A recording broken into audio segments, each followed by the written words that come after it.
Well, hello, Stampers. It's the Pampered Stamper, and you are watching this because you have either come to my St. Jacob's Fall Retreat or you've purchased the tutorial. And today I want to show you this cute little thing. So, as a member or of the retreat, you got one of these really super cute book binding boxes. I think that's what it's called. Let's have a look. And it's super cute. Let's see, number 6, a book treat box. And so I had made this, even though that little label thing is from a different product altogether. It's also in the holiday mini, and it's with the labels. There's a package. It's one of the ephemera packs. Let's see. I'm not allowed to. I'm recording this before the holiday mini is live. Although you know what, by the time you see this, it will be okay. So here we go. It's a mix and match tags for the season, mix and match ephemera pack. So that's what I used, and then the dies are from the reindeer fun bundle. But anyway, I thought I was gonna create something that's straight out of the catalog. Let me just find it for you. And then before I was starting to make it, and I thought, you know what, I want to show you some tips and tricks on how they did this. So take a look. Here it is, and here is that cute little box. And what they've done, see, I've started making it. I already did this part. And now what they've done is, I'm going to walk you through it, okay? Except for, I've done one part already. They've taken the paper and they've cut out some squares. But the trickiest thing is this. This is the cover for the box. And what they did, or what I did anyway to make it work, I laid this like so, and right on the edge like so, and then I just trimmed around it with my scissors. And then you have it, and you can cover the whole thing. So that's what I did. And then let's take a look. So we have this. This is the top of the box. This is the actual other part that I've covered with paper. And then we have two of these. These are stitched from the Stylish Shapes dies. These are the squares. I think it's the smallest one or the second smallest one. But anyway, what I did was I just tried to see which ones will fit on here, and these two do, okay? Then you'll see that it has one of these deer. But this deer is just cut out of pattern paper, so it's very flimsy. So my suggestion is cut another one out of thick white cardstock and then glue it on, and then you have a more solid deer, because that deer is going to sit on top of here, and this is going to tuck underneath. There is an adhesive strip, but if you seal this with your adhesive, then it's a one-time use box, and I find that such a shame. So let me walk you through what has to be done. Oh, and the other thing was the Mary is stamped twice in garden green on Pool Party. So just ink up part of the saying. It's for Merry Christmas, so you just want to ink this up and stamp it twice. So I had already done that, and then I decided, you know what, I should show you guys how to do this. So for this box, you are going to want to have your bone folder. I'm just looking for my bone folder. Okay, so while looking for my bone folder, it is the third square, 1, 2, 3, that you're using, okay?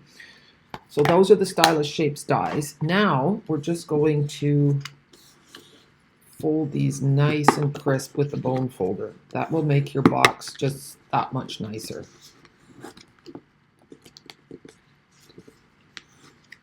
And then it already has the wonderful tear and tape, so it's just such a great box to make. Really easy. And it has a food safe inside, so that's good to know as well. So you can put your baked goods or anything like that right in there. Okay, so we're going to first put up the small ones, and then this folds over top. So just take off one at a time, like these little there, and then hold this up. Down we go, and tight. So that's easy, easy peasy.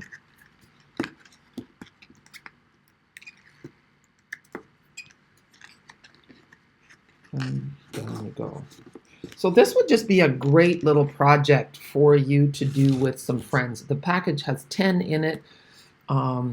It's just a fun thing to do. You know, change things up in the holiday season in November. Invite your friends over. It is always so nice to have stamping buddies. And if you're a demonstrator, this is a really easy way to share what you do with your friends without feeling that you're being pushy, okay? And you never know. Some people will just be happy to do this once with you, and other people will catch the bug. And yeah, so here we go.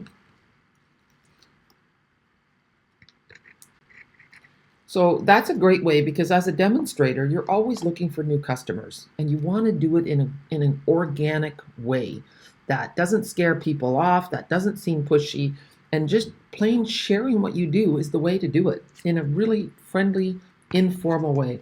So I'm just going to hover. I'm going to stand up and hover over it so that this goes somewhat centered. That looks good.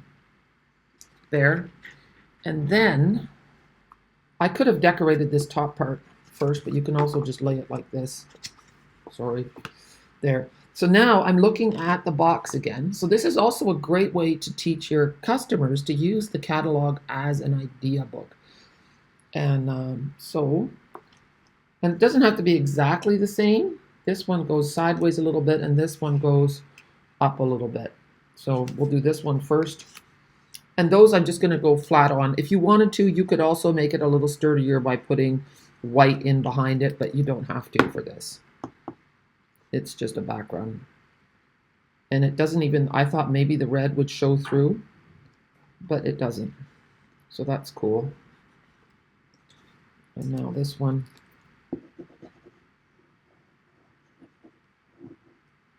And it's interesting that the two patterned papers actually work well together. I would not have thought to put these two together.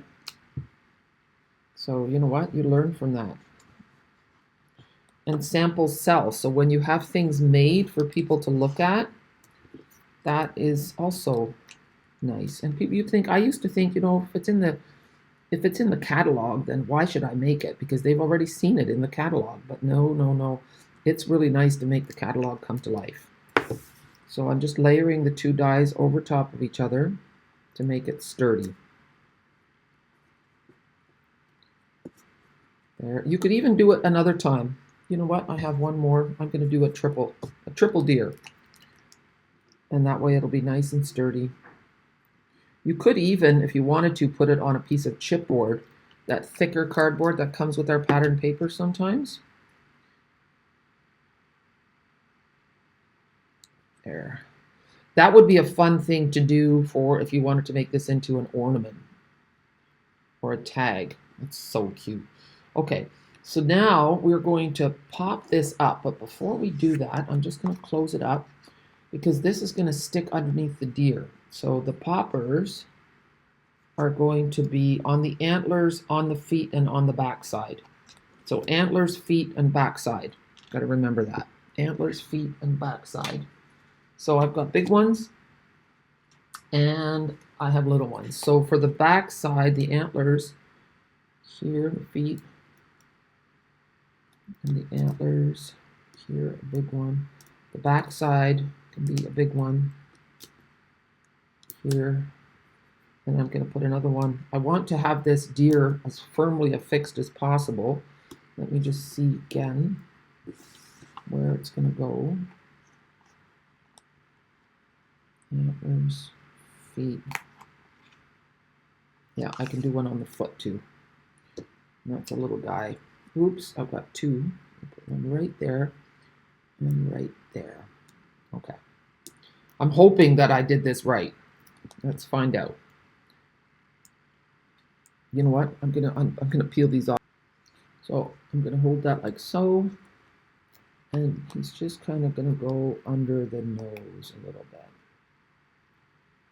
It's up a little bit higher, but then it's on here. So I'm just wanting it to tuck under. So mine's going to be a little bit different than the one there. See? And that holds it just fine. So I'm going to leave it like this. And now I'm going to take my two little Marys.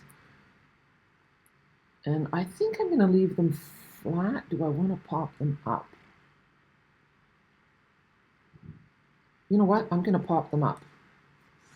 Either way, it's okay. I mean, whatever you decide is okay. It's your tag. Make sure that your little dimensionals are with the flat side towards the bottom, because then they fit better. And then all we have to do is add some peppermint embellishments, and we're all set. Those peppermint embellishments are super cute because they come in at least 3 different sizes. There's a lot in one package, which is really nice. It makes it more of a Mary. And it makes the box looks bigger than it really is. It's really cute. There, Mary, Mary. And now I have my deer sitting a little bit lower than this deer. So I'm not sure if my peppermint embellishments are going to go in the same place, but that's okay. No one's comparing your box to the one in the catalog. But it looks really cute, and having that place to tuck it under is just really nice. Okay, so here are the peppermint embellishments. And I've already used quite a few, a whole row and then some, and I feel like I've just barely scratched the surface. So, and then a little guy here, and medium one here, and let's see, I'm just kind of looking there. So there we have it. I think it's a super cute box.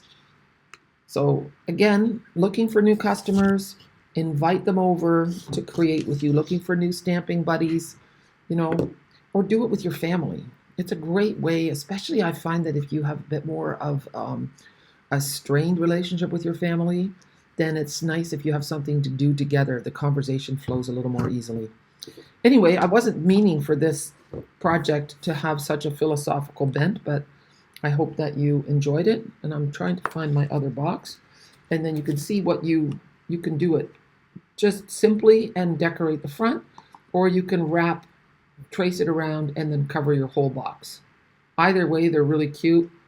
You can see that would also make a great project to have at Christmas, on Christmas Day or Boxing Day or Christmas Eve, with a little gift in there for everyone. So I think maybe that's what I will do. Anyway, it's an alternative to doing a stocking. So you still have something cute and something little for everybody, a nice little surprise. Even grown-ups love surprises. So I hope I inspired you today, and happy crafting. Bye.